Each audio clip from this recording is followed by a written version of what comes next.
everybody. My name is Lisa Brarely, and this is my husband, Scott Brarely. And you've reached episode 10 of Soulmates and Suitcases. And we have a very fascinating, and you can see his hat. You'll probably agree with me. Very fascinating guest today. And we welcome Chad Taylor to our podcast today. Welcome, Chad. Thanks for having me. Strapped Yeah, in, ready to go. yeah, I'm we're ready strapped to in the go. We're ready. suitcase. Yes, exactly. And Chad is a psychotherapist, correct? Psychotherapist, an author, and the title of his book is right on his hat. It's You, oh fuck, it's me. And my mom and dad, sorry, I just said that. And also, he's a podcaster himself. So I kind of gave our audience, our listeners, a little bit of an overview of you, but tell us a little bit something about you, Chad, that maybe we don't know, maybe we need to learn and dive deeper with you. Something about me. Yes. Even though I've written a book, I still struggle with everything in it on a daily basis, and I've got to almost reread my own book and think, "Have you practiced this today?" So that, Yeah. yeah, I think there's no finish line to this journey. No, I'm glad you said that. We just actually talked about that the other day. This feeling, we were talking a little bit about social media before, that feeling of everybody looks perfect or finished or something. And everyone is on a journey. Yeah, every single person is on a journey, right? And it's not a linear journey, as you guys well know. It's Yeah. a cyclical journey. Oh, expand a little more on that. It's a cyclical journey because I often call it like we don't know where we're going, but we do, but we're going sort of journey. Yeah, I think, well, a bit like in the world, my daughter's now listening to, she's 14 and she's got posters on the wall of Nirvana and it's almost like even the music has come around and we've seen that a few times, even with clothing and what's cool and what's not cool and haircuts. And so I think, and I think the same for me with sometimes I'll read a book and it'll be amazing and I'll be focused on my life. And then I might branch off onto other. One minute I might be reading stuff about Buddhism, and then I might dip into Christianity, and then I might dip into science, and then, but when it seems to come back, it's generally because my life is in that same sort of cycle that I need to hear the message again. Even I think for me, it's remaining open minded to they say scientifically we can retain about 7% of what we hear or read at best. So technically, that means I've got to read my own book, 12 to 13 times to have a hope of really understanding what's in it. And I don't think many of us kind of give enough time for that stuff. Oh yeah, that's for sure. And I think a lot of us too, we discover the ways that we even understand or really connect with what's being said, and often we're not in that space to even hear it yet. So, like you said, reading the book over and over and over, all of a sudden you're in a different zone of your life or a different space of your life where you can take something new in. Well, Mm. and also for somebody like myself, it's like for years you get told what to do. So from school, read the stuff. And I could read a whole page and I couldn't, other than the and buts and all that sort of stuff, I wouldn't retain much of it. However, if I put earbuds in and I get active and I listen to a book that way, I retain more. Mm. So, Yeah, everybody's different, isn't it? Yeah. This is the thing. so Chad, how did you get into the area of psychotherapy? Like what kind of I suppose the shiny, coin sort of thing, the shiny thing. What attracted you to doing psychotherapy? I think my own woundedness, and I think I spent so much time in the other chair in psychotherapy, in therapy, in the rooms of 12-step fellowships. Um, and I think I thought, well, I've invested so much time here. I've well and truly done the apprenticeship. And then I met a man who was my mentor for a lot of years, who I write about in the book, Ted. And he gave me so much of his time for free and just, sometimes 6, 8, 10 hours a week. And he was like, my payment is for you to go and get a degree Mm. and, pass this on to the world. In other words, he only really works with people who are willing to work with others. So we got that exponential sort of change. And so I was always in this field from probably 22. I was, even as a plumber in a plumbing business, I always had, an apprentice living in my back shed or someone I was trying to help out. And I think in turn that was trying to help myself, right? Like there's a level of all therapists that are trying to rescue themselves from something. And if they don't believe that, they've probably got more work to be done. Yeah. Can you describe more of what a psychotherapist is? Because there's probably people going to listen to this that think it's crazy or think it's another new fad or Yeah, so psychotherapy really is probably how psychology was before it got so medical and mind orientated. The best explanation I give clients is between a psychologist and a psychotherapist here in Australia is a psychologist really focuses on the mind, why things are happening, a lot of diagnoses and labels. They mainly read out of the DSM-5 and things like that, the Diagnostic and Statistic Manual, which, when someone comes to me with a label, I really try and say, look, you're more than the label, right? Oh, I've got Mhm. ADHD and I've got complex trauma and I'm a victim of narcissistic abuse and all these labels that we love to, which I think it's good to get understanding. So I would say psychologists more define, and then it's almost in Australia we get anybody can go to the doctor and they'll get 10 free, pretty much they'll get 10 free sessions awarded with a psychologist in Australia that's government funded a Ah, year, which is great. oh yeah. But then the problem with it is it's very statistic. That's why I don't want to work in that model. It's very, he came in here or she came in here and this is what we did. It's a lot of data collection because obviously once government gets in, it's Yeah. got to be shown as to where the money's going, right? But it's almost like, so they came in here and then 10 sessions later, this is where their stress is. This is where they generally do a scale, which is a level of stress, a level of anxiety, and a level of depression. Where with psychotherapy, I think it's more long term, understanding that really it's a more holistic approach that all of us in the world and everything is a sum of its parts. My dog is the sum of his parts, right? Like he got sort of not attacked, but a big dog scared him when he was really little. So now, as soon as he sees a dog out in public, he's the most full-on dog at home. He's a Staffordshire Bull Terrier, right? Little nugget, but a dog out there, he'll roll on his back and almost surrender. I can't stop him doing that. Like he knows he never got mauled. He knows it's safe, but his inbuilt programming is. So I guess I'm talking around a bit, but it's more looking at this holistic approach. Like why do some people still have trouble sleeping, or if there's a fight going on over here in public, they're almost internalizing it because they grew up in a home where it was unsafe, and it's almost there's a level of hang on, it's okay, like that fight's going on over there, and it's actually not going to impact you. So there's so much, and it takes years. Like I honestly think, well, I think we all should be in therapy for our lives, in my opinion, and not just because I'm a therapist. I really think there was always a medicine man or a medicine woman or a shamaness or there was someone in the tribes that was not your brother and not your sister and not your mum, not your dad that you went to that didn't just prescribe medicine or back then herbs. They also gave you advice and maybe not even advice, just heard you and really was able to point you on the journey and say, look, this is normal. This is actually normal to feel this way at your age or at this particular point in your life. I think we've lost a lot of that.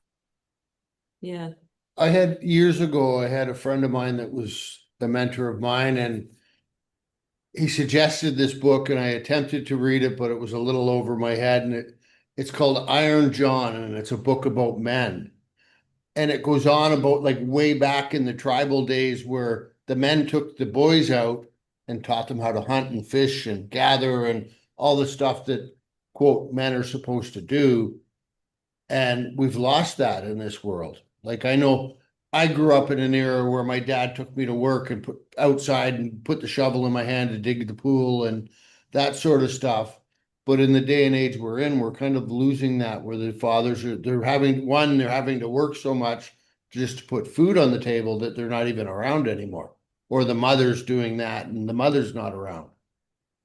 Or Yeah, both. and if we look at the statistics of it, it all started in the war, right? Like from I'll hurry this up because I'm sure people don't want the semantics of it. But apparently, from 1875 to 1925, it was 100% rural living then, and then almost 90% of people moved to cities over a 25 to 50-year period.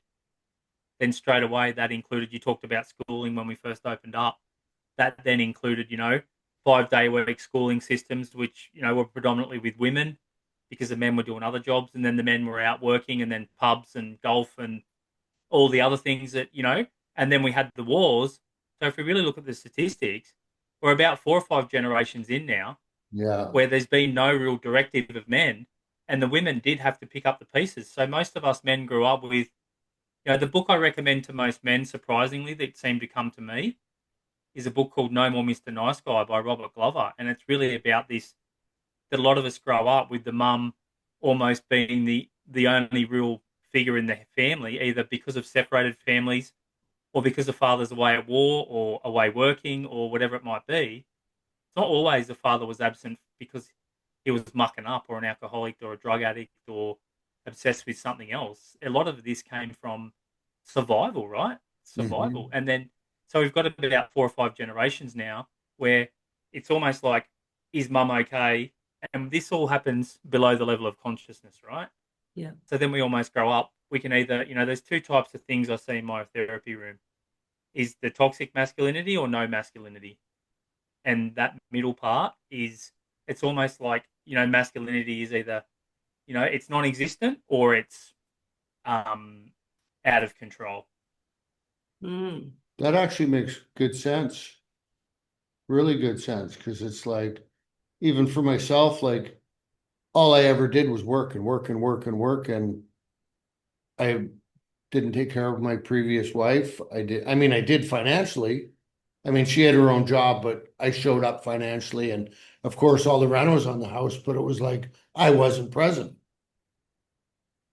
And when you Yeah, take and ownership it's not of, your fault sometimes. It's not our fault, right? No one's teaching us this stuff. And I guess that's where why I wrote the book, because I think most relationships could all, unless there's been really big, mistrust or um, breaches of loyalty and trust and things like that. I think most relationships with a bit of guidance and a bit of understanding and a bit of what I write in my book, Mhm. looking in the mirror instead of always looking out the fucking window, right? Like if we could actually do that, because I know for me, every relationship that's ended in my life, I could always tell you straight after it why it ended and whose fault it was, right? And it definitely was, the finger was going that way, right? But what I forgot to remember was there was three pointing back this way. Yeah. That's an old saying from the rooms, right, of AA. That, but now looking at it, I think a lot of these things could have been solved if we had the awareness and consciousness to do this work. However, is every relationship meant to show us something anyway, whatever stage we're at, right? It's meant to show us something. I often analyze our own meeting and how or why the attraction came, what was happening in our lives. And when I look back, I kind of go, oh, we were both discovering, and I'll just use this word because this is the key word or whatever, our inner child. We were both like expressing our inner selves at this personal development class and going, here we are, like we want to be loved. And it's, to me, it was kind of like the two inner childs met, and it was like, Mm. this is where we want to be.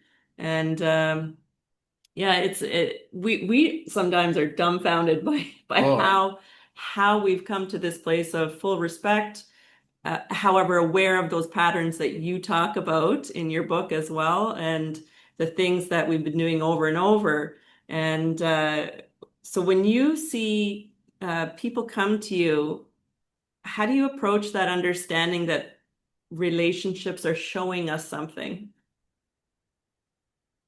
Yeah, it's a good question because that's obviously where I want to go. Because most of the time, I see a lot of people individually. I see a lot of kids. Someone asked me, "What's your ideal client?" I don't have one.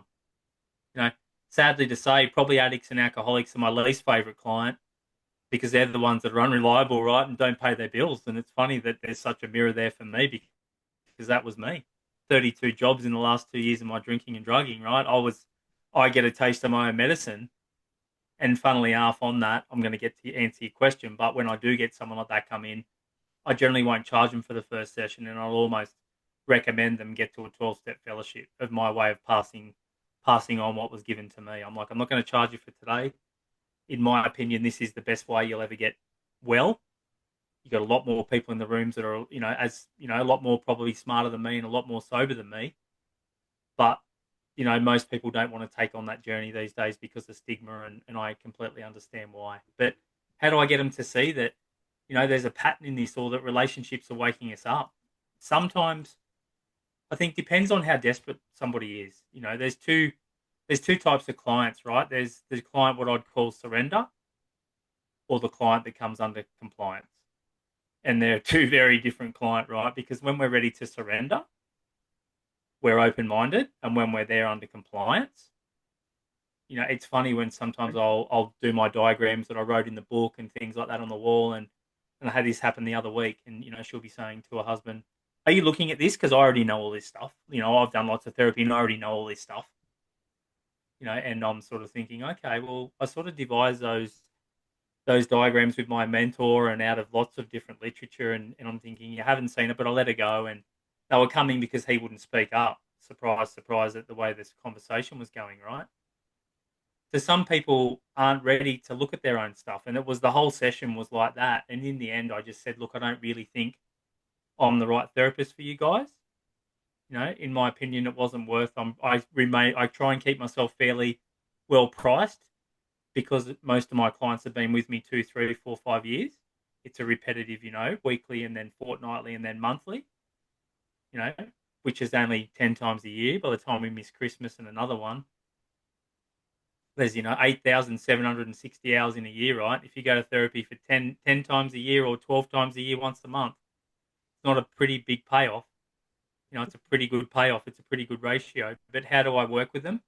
Well, sometimes if they're really not ready to change, if they want to come, a lot of people want to come to therapy because they want to be more, and I write this in the book, they almost want, unconsciously, they want more validation that they're in the right.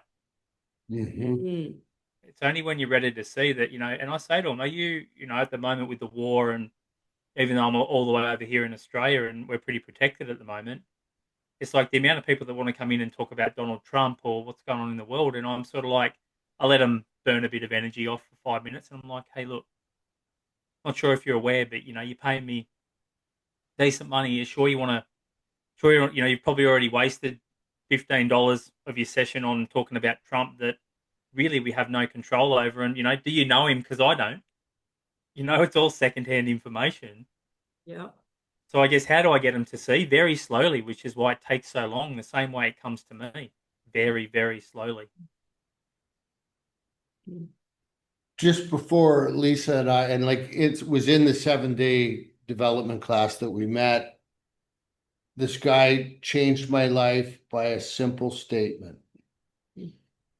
To make the story short, he ended up saying to me, because I said to him I'd roll over in bed to say to my new partner, I love you. And he goes, why don't you one up it? And of course, in my brain, it's like, how can you one up that? And he goes, why don't you roll over and say, hey, babe, how can I love you today?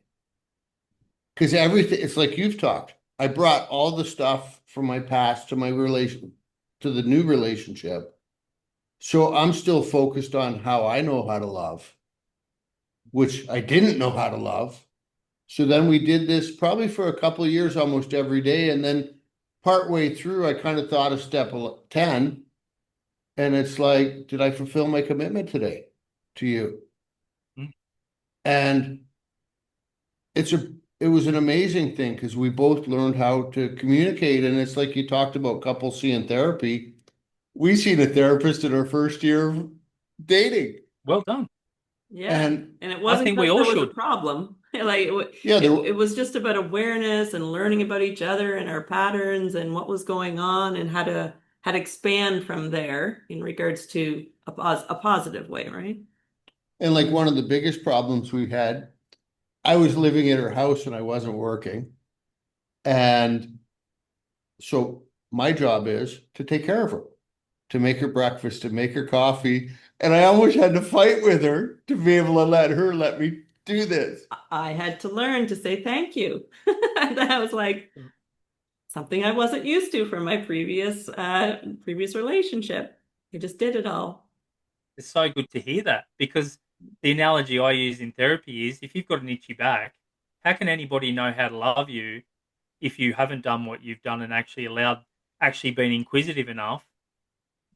And if I've got an itchy back and I ask my partner to scratch it, there's so many spots I could be itchy, and if I expect her to be able to get the exact spot without explaining to her where it's itchy, but then also she's got to be tolerant enough, because I know what it's like sometimes when we're scratching someone's back and the itch moves. She's got to also be tolerant enough to not get overwhelmed and think, well, I fucking scratch your back. Like, just get on with it. You should be happy now, because that's exactly Yeah. what I talk about with therapy is we've got so many tools, and they're all just little tools, right? We've got, the 5 love languages, which a lot of people steer away from them because they sound a bit corny. But I love the 5 love languages more as a tool, not because they're the only thing that's a love language. And I'm not sure if you guys are familiar with them, but and No, I'll just quickly, they're physical touch, yeah. words of affirmation, quality time, acts of service, and buying or receiving gifts. They say that they're the 5 main ways that we give and receive love. And unconsciously we give love how we want to receive love. And funny enough, you talk about what you guys just went through. Well, I grew up in a pretty full on home where there wasn't the only physical touch really there was a kick in the ass, or maybe something even a bit deeper, right? And the words of affirmation in an alcoholic home weren't there. They were, a lot of the language I use in my book, like call all the words under the sun 1 minute in a drunken blackout, and then 2 minutes later, what's wrong with you? But the funny thing is, not the funny thing is, talk about like attracting a partner to make you grow. So my bottom 2 love languages are my partner's top 2. So straight away we're back to the itchy back, right? Like where I've got to do it better. Even saying this, every time I record a podcast or tell it to a client, like I've got to get better at this. I'm not good at hugging. Not that I don't want to hug her. It's just it doesn't come naturally to me. My programming isn't to go in for a hug. My programming is more to do something for her, right?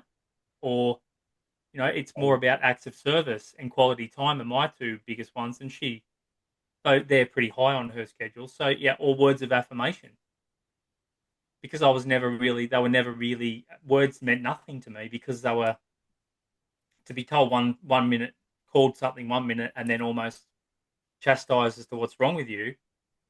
So, but so I get into a relationship, right, and then it's like this, and how do we get it to like this? It's not about her just becoming what I need her to be. Yeah. Because that's the thing, right? And I'll finish on this and hand it over to you guys for this section. That it's almost like if he just did this, everything would be perfect. If she just did this, everything would be okay. And it's like, so it's not about this, right? It's more about how do we actually learn some sort of, you're speaking Japanese, he's speaking Chinese, and how do we learn some sort of dual lingo relationship where we both communicate, we're both heard, and we both feel valued. Yeah. You know what I've really found for me for active service? It's not the stuff that I want to do. I really challenge myself to do the stuff that I don't want to do. Because obviously doing the stuff that I want to do gets me separated. That's what my past shows me. So if I do all the little things that I find stagnant or I struggle with, that's what I find benefits me in my relationship. I'm not sure how it affects Lisa, and I'm sure it affects her really good, but I can't say how she feels about it because that's Lisa's. How do you feel about it? About you doing acts of service? I think it's the masculine coming out, which is you making choices and making decisions and doing actions that benefit you and other people. So it makes me feel good. I don't know, seeing that. And it's nice to hear that word, right? To see that you can allow him to be in his masculine and you feel safe in that, and him not take advantage of it. I think the more people that can learn this, the majority, and don't take this the wrong way for anybody listening, but the majority of us function better in our assigned masculinity or femininity, right? And I know that there's controversy in this. It doesn't mean that I'm never in my feminine and my partner's never in her masculine. Far from it.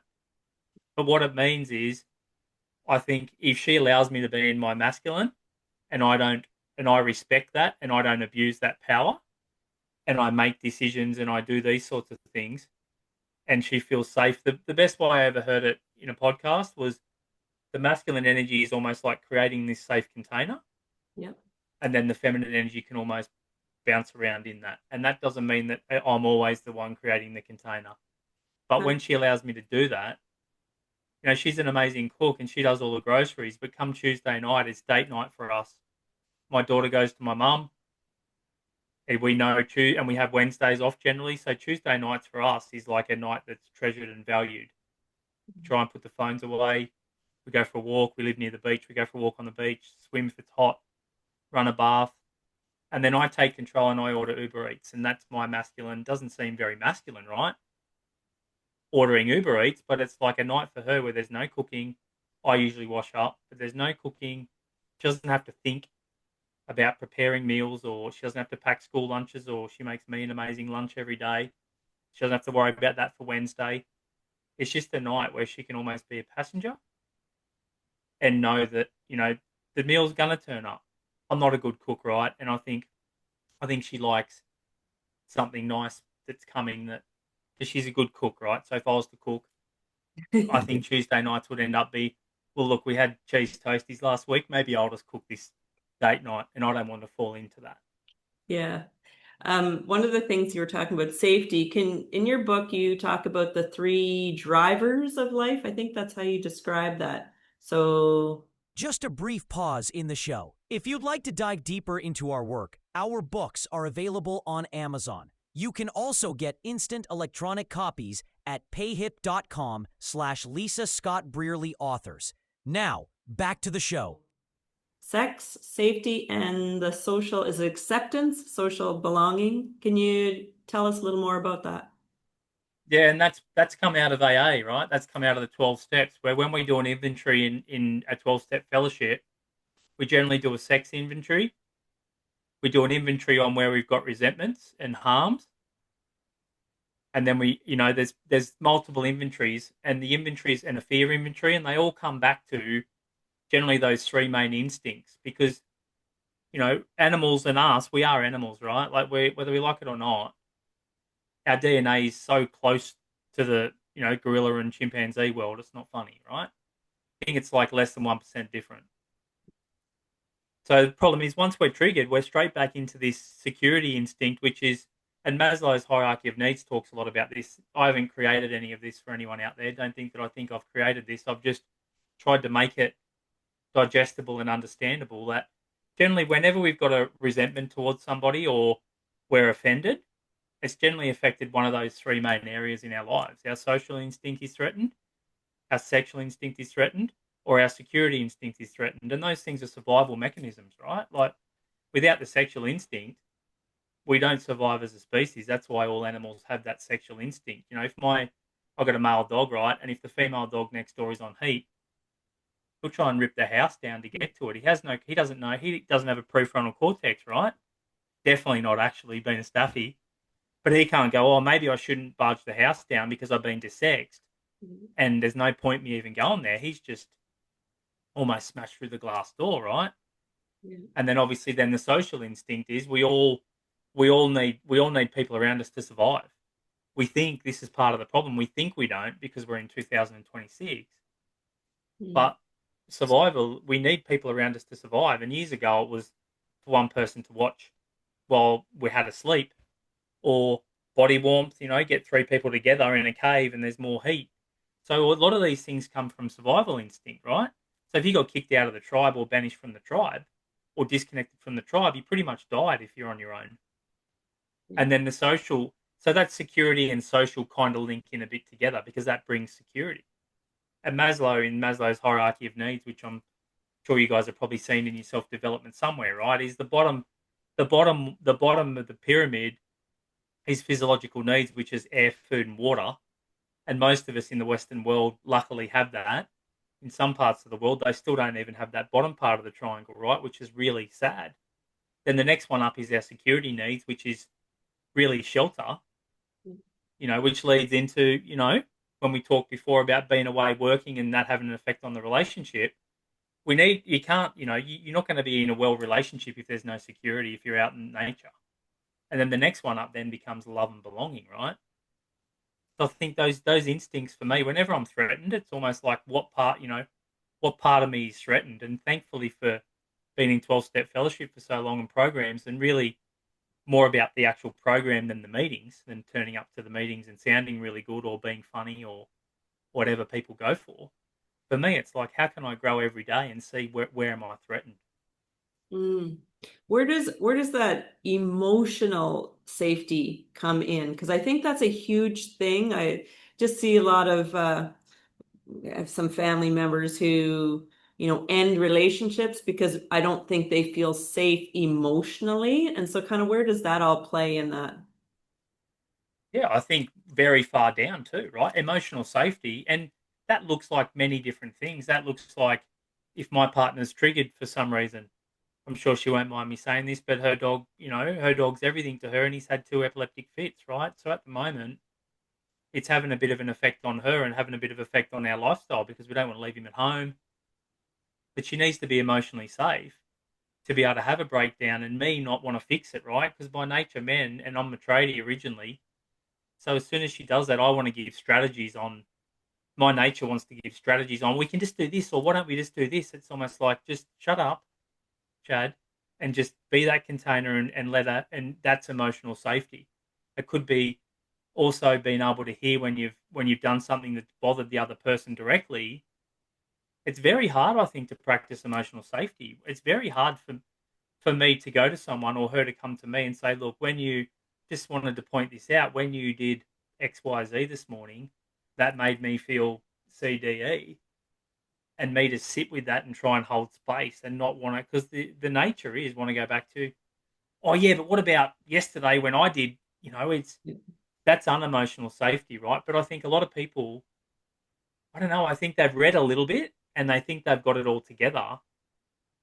Where I'm saying with this is, I see, you guys would probably see this well in this field. There's many people making a business model out of being a victim at the moment, right? Mhm. Yeah. It's almost like become a business model of, you know, um, I'll give you 5 ways to deal with a narcissistic wife, or this sort of craziness, right? And I'm a bit controversial because I'll put comments in there, sort of saying on their social media feed, saying, "Look, I'm more interested in have you worked out why you chose somebody like that rather than blaming her for being who she is, right?" And I get a lot of, obviously, some people are open to it, and some people are like, it's too provocative, right?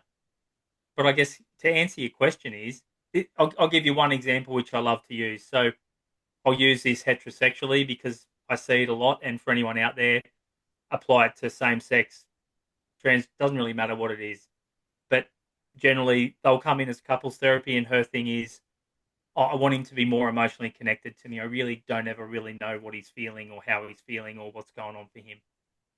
Right? And a lot of the time, I won't go too far into this, but a lot of men, did get parented differently, right? It's changing a bit now, but we were told to suck it up.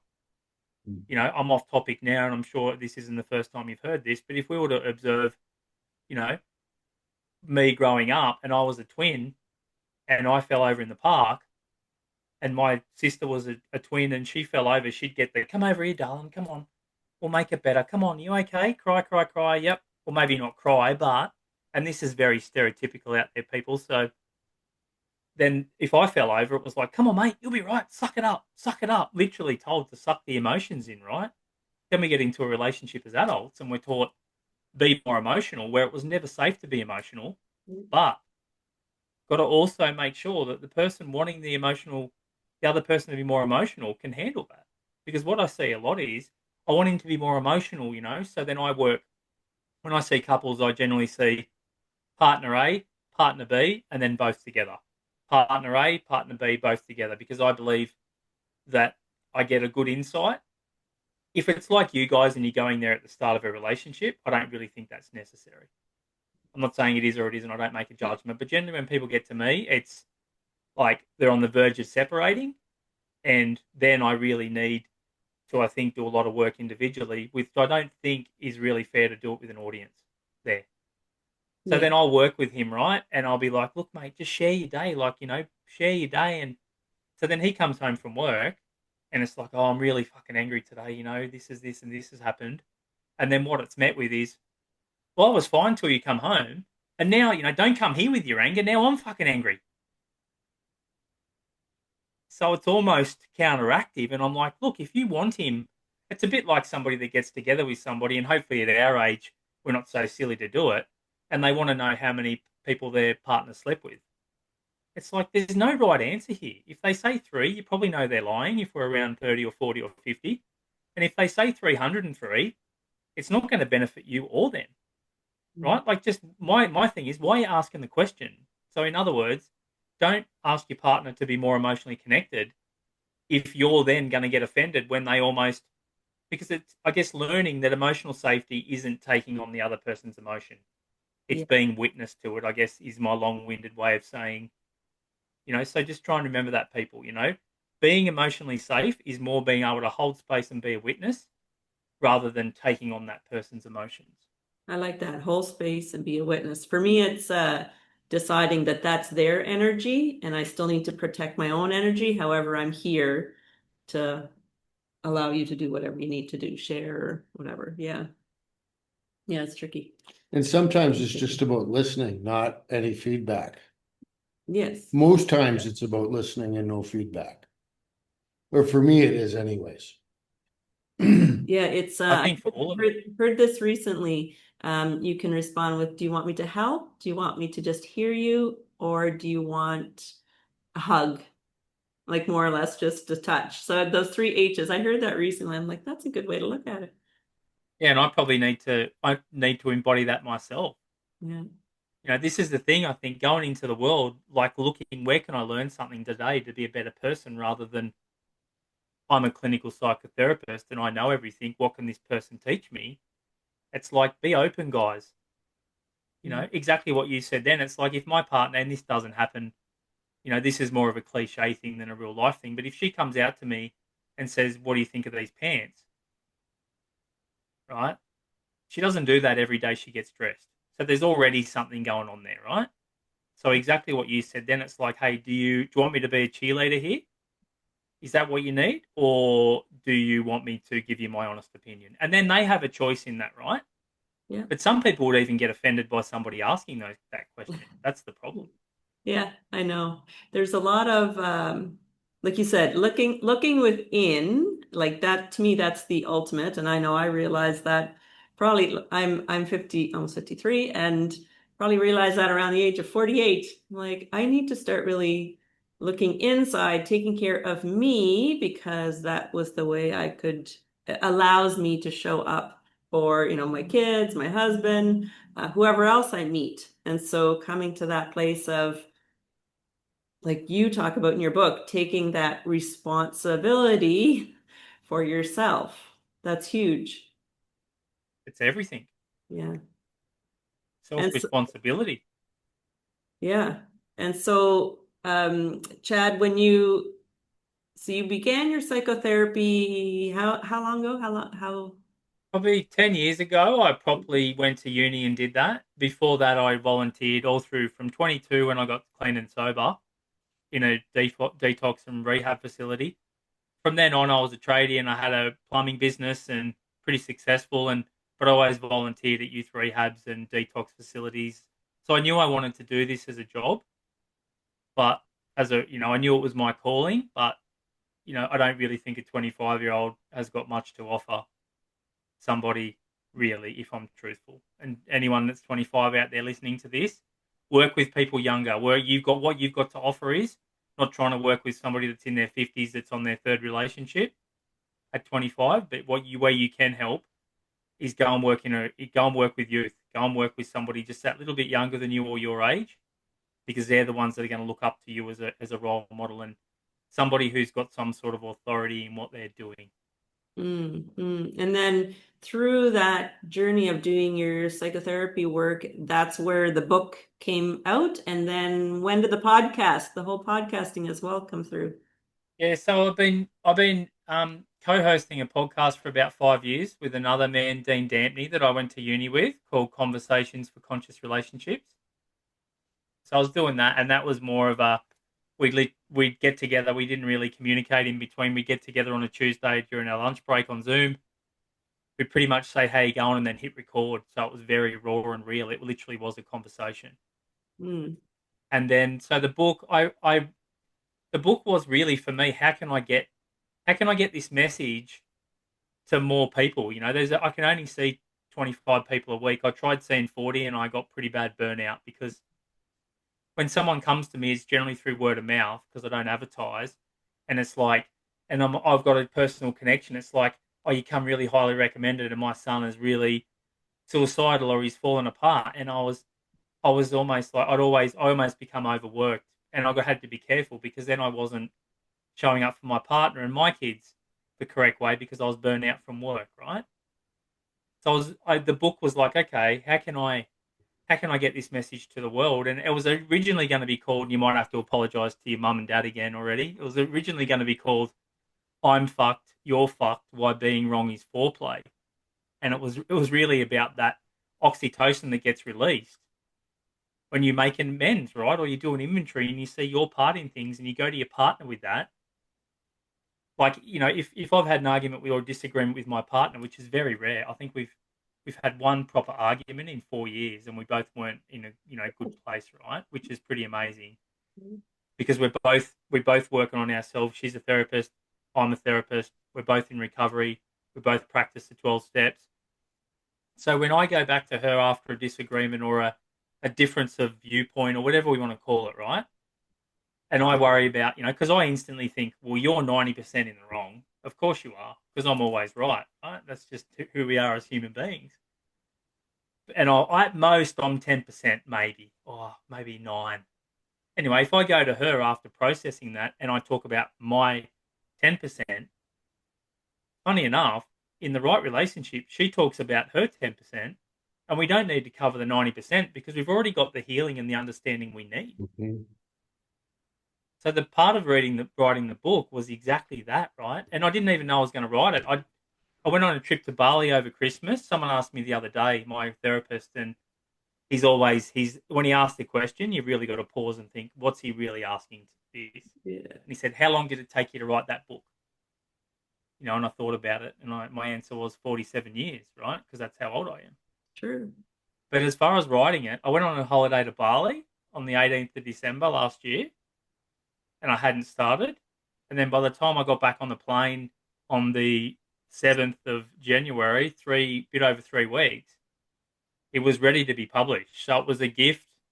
It was a gift from the universe, right? And we walked every day, and I swam every day, and I went to meetings, and I connected. We had an amazing trip, and somehow I managed to. It just flowed through me, right? I was probably drinking too many coffees and not eating enough food, and just doing it, but I was loving the process. And that's, just to finish on that, that's why for me this book isn't about making money, right? Every single cent that comes in from that, it's going to go back out in more copies. I hope I'll be able to get this just, my goal, I've just got 2,000 copies coming that I got ordered overseas because of the cost. They're turning up next week, and they're going to be sent out to men's groups, and they're going to be sent out to, it's a bit harder for me to get it overseas because, it cost me Amazon prices because the postage over there is so expensive. But hopefully I'll find somebody that could maybe stockpile books. I don't know. That'll be in the future. But they cost me a bit over $2.50 Australian, which is probably $1.50 American or something. So bugger all to get printed. So for me, it's more about how can I reach more people, not to see me because my books are already full. I've already got a 6 month waiting list. But maybe one day I'd love to start a book study or like a free book study where anybody that's bought the book or got a copy of the book come along to a Zoom on a Wednesday for this 2 hour period, and and then everybody can have a place to share about a bit like an AA meeting, but not needing to come because you've got a drug and alcohol problem. I love the power of people and people with people, right?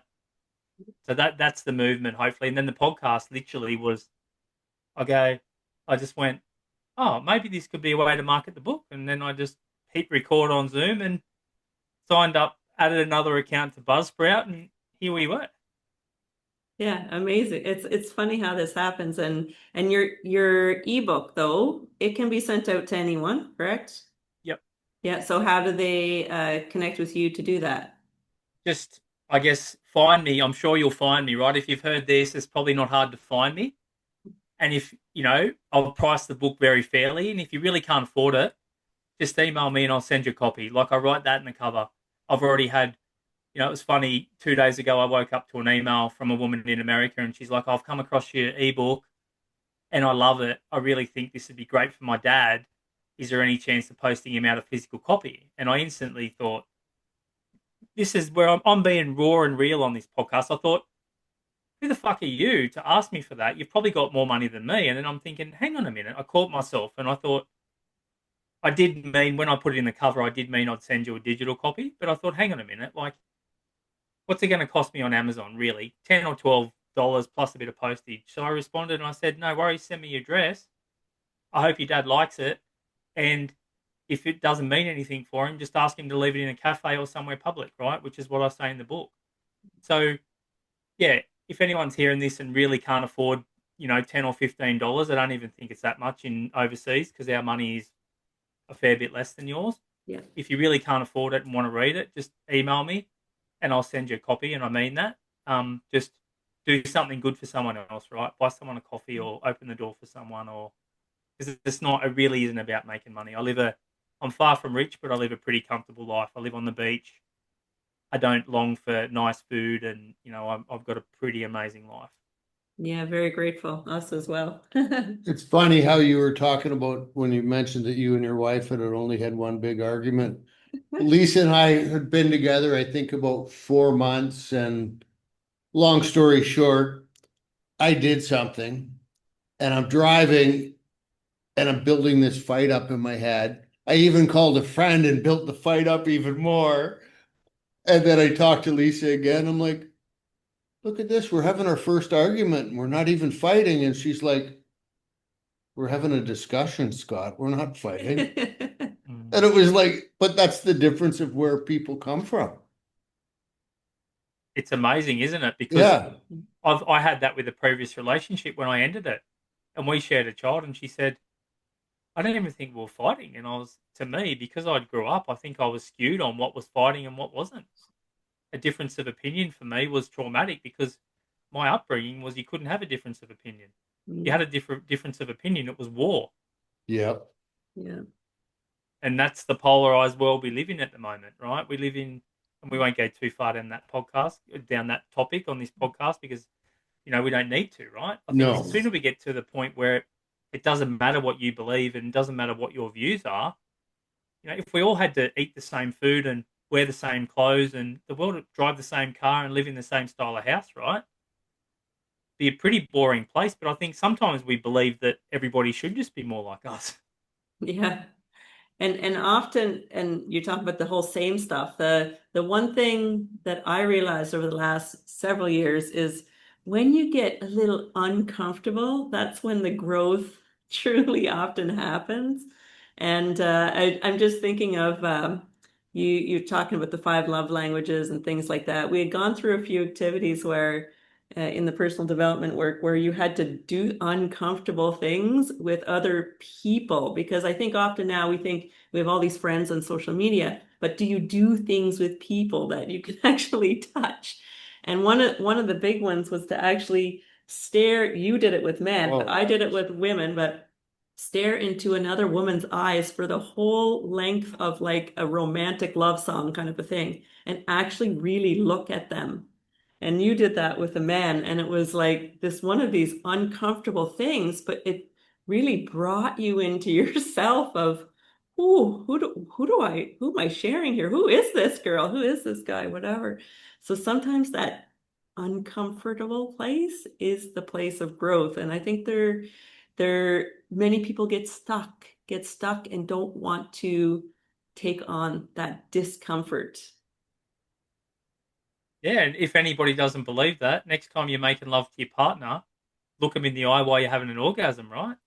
Most people, if you really most people are closing their eyes or looking away or their eyes are rolling back in their head. Like, two people having an orgasm and really locking eyes, you won't be more vulnerable than that, right? And it's very rare that people can do it. And even in a relationship when you can do it, I don't think it'll be done every time, right? Because it's a fucking intense experience. Because it's like you won't ever be more exposed than in the middle of an orgasm while someone's staring you in the eyes, right? So it's pretty. So for anybody out there that thinks, "Oh, that's easy," like I could easily look someone in the eyes, Do I think it. it's easy to judge, right, until you've done it. Like a romantic song, looking into a stranger's eyes is a long time, right? It's Oh, long. it was uncomfortable. I was crying. Yeah. Uh, it was pretty, It was for emotional. me, it was a growing experience because, of course, for a man coming from the age that I come from, it's like, this is gay. Only gays do this. And, but it's human. He's only a human being. That's all he is. Like sitting across, he's somebody that needs to be loved and cared about. Like you. Yeah, Yeah. and I'm glad they got you to do it with the sex you weren't attracted to, right? Because the Yeah. other way, it could almost be like, and something I talk a lot about on my podcast. It's like that kind of like that's an intimate thing, right? To lock eyes with somebody, and now I really make sure in public and things like that. If I see a good looking woman coming along, I don't. It's not like I'm like this beaten puppy down at the ground, but I go out of my way to make sure there's no chance of me and her locking eyes because I'm sure nobody could lie out there that they haven't had these little moments previously where you're with your partner and you might even be holding hands and the stranger's coming past you and you almost get that exactly what you're saying, but more for a split second. And there's that moment, that intimacy moment that happens. And even if you think nothing of it, right? It's funny this energetic connection that we all have, or make sure you're not flirting with the person you're buying your coffee from. And I do say this a lot in therapy. You speak nicer to the person you buy coffee from than what you've probably spoke to your partner in the last week. And when you're in the car with her or him, and you jump out, right, and there's a coffee cart on the side of the road here near where I live. There's a few coffee carts, so you can see the interactions. If you're sitting in the car as the passenger and your partner's jumped out, and all of a sudden he's the 20 year old coffee girl that's hippie and we live in a sort of transient area, good looking or whatever, and I'm there asking her, oh, how's your day, and oh, how's the weather, and I haven't asked my partner any of those things. Yeah. She's got more out of me than my partner's got out of me for the last week, really. And then I get back in the car and it's almost a grunt as I hand the coffee over and then I start the car again. And she's just observed me, probably being more intimate and more conversational. And I've made that girl laugh and I've smiled and I've put on the persona, right, of who I want the world to see. And there's none of that for her. And I think I've been that person in previous relationships, which is why I write in the book. I've given my partners amends, the ones that I still have in my life. And if anyone else out there feels like I owe them one, I'm well and truly open to do it, right? Because these little things that I didn't really understand. I was always taught, oh, you can get your appetite out, but you've got to eat at home. In other words, it's okay to perv on other women while you're with your partner as long as you don't cheat. And now I think back, fuck, that was shitty advice from an old man, an old guy who was probably unhappy in his relationship, or maybe, I don't know, but I heard that from a man because I never had any direction as a man. And I heard that from a man when I was in my early 20s, and I really respected this man. He was actually another AA member. But looking back now, I don't think I probably would have wanted to live the life that he was living. But I took that on board, and I'd say to girlfriends, "Oh, look, I can get my appetite out, but I can't eat at home." So we'd go to the beach, and obviously I'd be looking at women in swimsuits and bikinis and things like that, and not realizing the effect it was having on my partner, and thinking it was okay because I wasn't doing anything wrong. I'm nowhere near that person now. But like you said before, rather than beat myself up, like what can I do now? Well, I can share publicly about it, raw about it, just us three and the rest of the world, really, Yeah. right? Yeah. Not really that intimate, but joking, right? But say that I don't want to be that person. So now when I'm at the beach, like I said, it's not like I'm looking because I'm scared of getting in trouble because my partner is so open minded and so amazing. I show her respect by not locking eyes with people, by not looking at the woman on the beach that's in and the swimsuits are getting more and more revealing, right? The more the time goes on.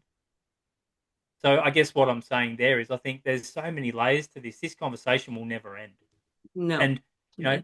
hopefully by the end of our lifetime together, me and my partner, we just recently got engaged, and Oh, that I will know Congratulations. everything about her, right? But I'll know it in slow increments as we get older. I think there's almost for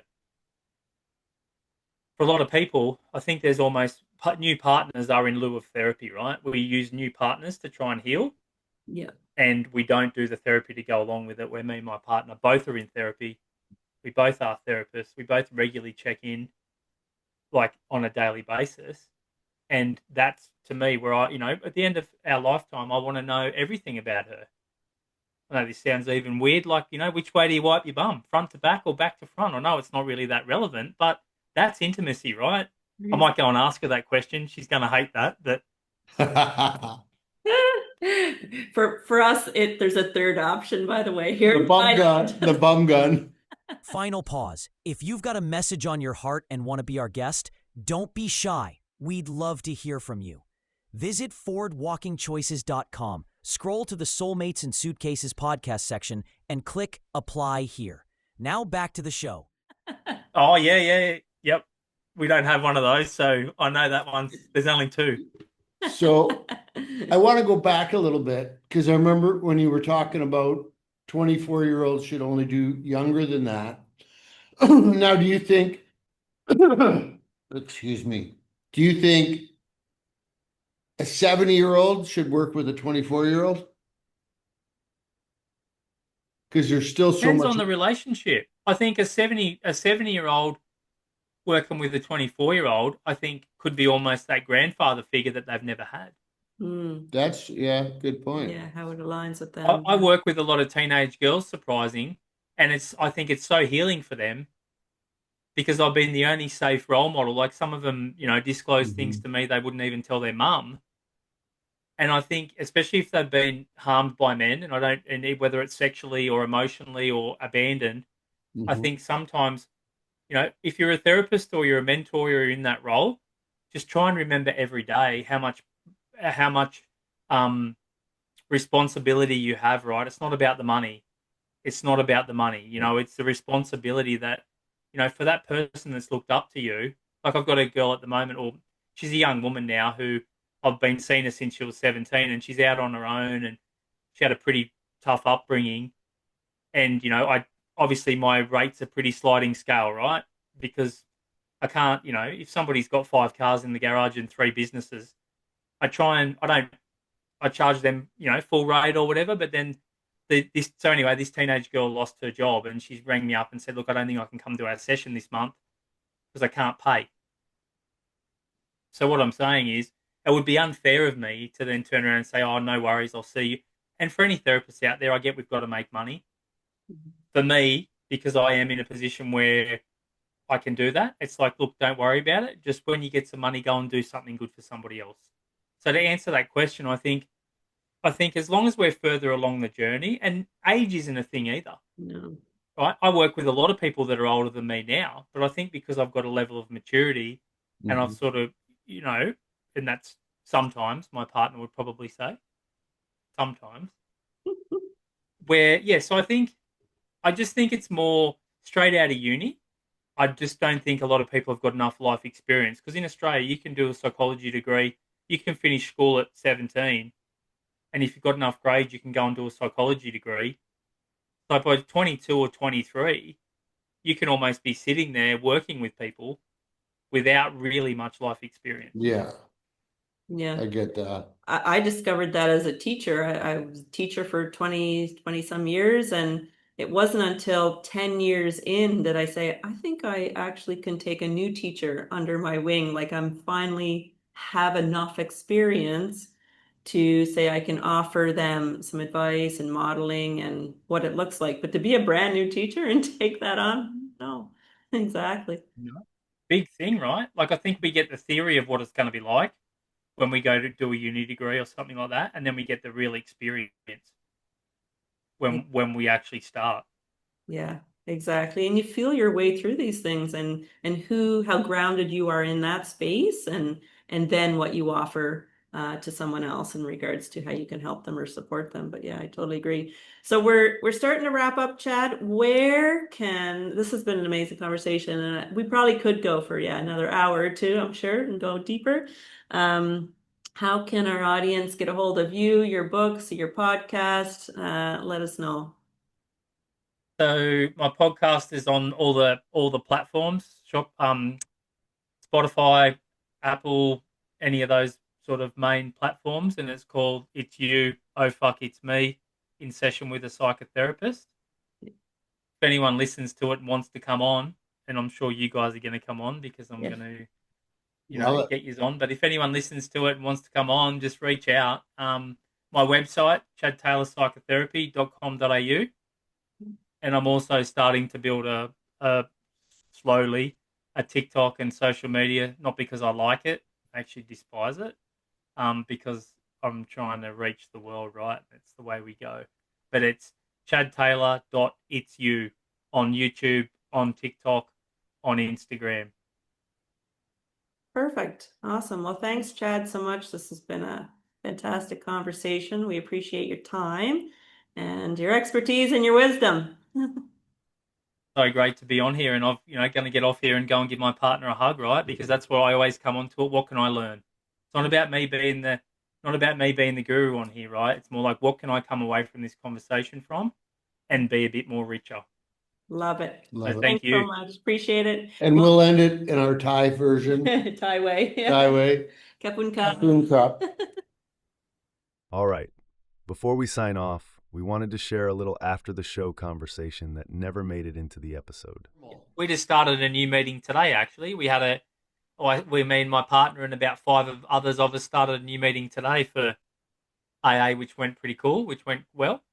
Nice. Because we live in a small coastal area, and it's very much what it was like. And then I got sober, and now I'm the president of the bank type chair, right? And it's like, I don't fucking want that. I don't want to go and waste an hour of my life hearing what it was like when I've heard. And because there's such small meetings, and I've been sober almost 25 years, it's like I could almost regurgitate the share that the guy's going to have. So we've tried to exactly that, shift it up a bit and make it an hour meeting because they're all an hour and a half here. And so it went really well for us this morning, which was great because exactly that. It needs to be, we need something new, right?